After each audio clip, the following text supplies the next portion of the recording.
Bonjour Pascal Bourgault. Bonjour. Vous êtes journaliste bien connu à TV5 Monde, grand reporter. Vous publiez Moi, Viviane, combattante contre Daesh. C'est un témoignage très important publié donc chez Fayard. Vous dites d'ailleurs en parlant de ces Amazones, de ces femmes kurdes qui combattent Daesh, elles sont notre dernier rempart. On va en parler dans quelques instants. D'abord, retour sur cet attentat qui a frappé hier Ankara, donc qui a fait 36 morts. La Turquie est claire, elle a bombardé aujourd'hui des positions du PKK au lendemain de cet attentat et elle affirme qu'il y avait une femme liée aux rebelles kurdes parmi les auteurs de l'attentat. Est-ce que c'est plausible ? Écoutez, moi de toute façon mes pensées vont d'abord aux victimes de cet attentat. Je pense qu'il est un peu tôt pour entrer dans l'enquête et les conclusions de l'enquête. La situation en Turquie est extrêmement compliquée. Les Kurdes sont divisés. Vous vous souvenez, l'attentat du 17 février a été revendiqué par un groupuscule en bisbille avec le PKK, plus radical que le PKK. L'attentat du 10 octobre 2015 lui a été revendiqué par l'État islamique. Donc c'est très compliqué. Voilà. En tout cas, c'est atroce, oui. Évidemment, comme toujours les attentats. Ce qui est certain, c'est que la Turquie accuse directement le PKK. Ça n'est pas une surprise. Je n'ai pas les éléments de l'enquête pour affirmer si oui ou non c'est le PKK, si oui ou non il y a une femme. Voyons. C'est plausible malgré tout qu'une combattante puisse être liée aux rebelles kurdes, puisse être liée à cet attentat. C'est-à-dire qu'il y a une situation explosive en Turquie aujourd'hui, c'est clair. Il y a une sale guerre qui se passe, il y a des villes kurdes aujourd'hui qui sont assiégées, il y a effectivement la guérilla active en Turquie. Donc voilà, mais je ne peux pas l'affirmer. Moi, ce que j'essaie de comprendre, ce n'est pas la situation en Turquie, c'est la situation en Syrie, la réalité de la guérilla sur place, la réalité du front contre Daesh et en particulier des combattantes kurdes, femmes en Syrie. Et vous avez réalisé notamment un documentaire, en plus du livre qui est publié donc aujourd'hui, Moi, Viviane, combattante contre Daesh. Je vous propose d'en regarder quelques images. Merci.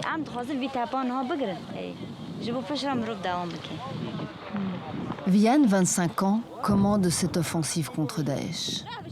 Après avoir libéré la ville de Kobané il y a 4 mois, la guérilla kurde veut chasser les djihadistes hors de ses terres ancestrales. Sous ses ordres, Viviane a des combattants mais aussi des combattantes.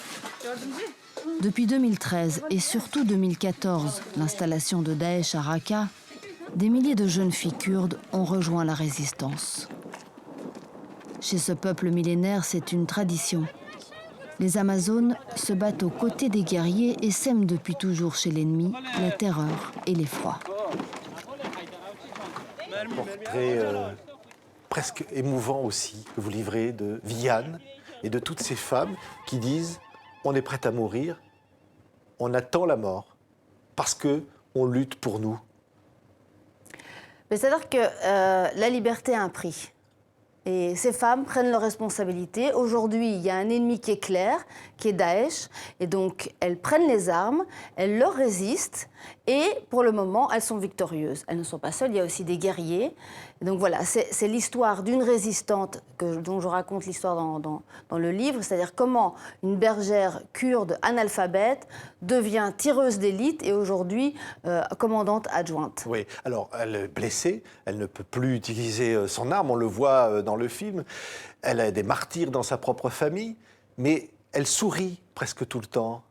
C'est-à-dire qu'elles ont intégré ce combat, elles ont intégré le sacrifice, puisqu'elles sacrifient ce qu'elles ont de plus précieux, leur vie, et évidemment, elles sont dans un contexte de guerre qui ne leur laisse pas tellement le choix. C'est-à-dire que Daesh, effectivement, a occupé Kobané, Daesh, effectivement, maintenant, a reculé, et elles ont fait reculer le front à plusieurs dizaines de kilomètres, mais l'urgence est là, et il faut des combattants pour défendre le territoire. Ce qui est marquant, on le voit bien dans le film, c'est aussi l'aspect dérisoire des moyens de lutte contre Daesh.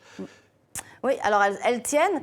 Et c'est ça qui est incroyable, c'est que à force de voir des livres et des films sur Daesh, sur leur communication qui est excellente, on a l'impression que Daesh et les djihadistes sont invincibles. En fait, ils ne sont pas invincibles puisque une bande de nanas en basket, armées de mitraillettes et de you-you, leur tiennent tête. Oui, elles tiennent vraiment tête, c'est-à-dire qu'on a le sentiment qu'elles peuvent gagner cette guerre, qu'elles puissent être le rempart que l'Occident attend contre Daesh. C'est-à-dire que j'espère qu'elles ne seront pas le dernier rempart, mais pour le moment en tout cas, c'est elles qui ont fait reculer, elles et la guérilla kurde en général, qui ont fait reculer Daesh, qui tiennent leur position aujourd'hui. Pour le moment, sur le terrain, ils sont seuls. Suivez Viviane, encore quelques instants, regardez-la. On a été évacués. Juste après, les avions de la coalition ont bombardé les positions ennemies. Les 4 membres de Daesh ont été tués. Ça, c'est la chaussure du djihadiste qui a tiré sur nous. Il a été déchiqueté par les bombardements alliés. Dedans, il y a encore son pied et sa chaussette. Ce jour-là, la vie de Vianne bascule.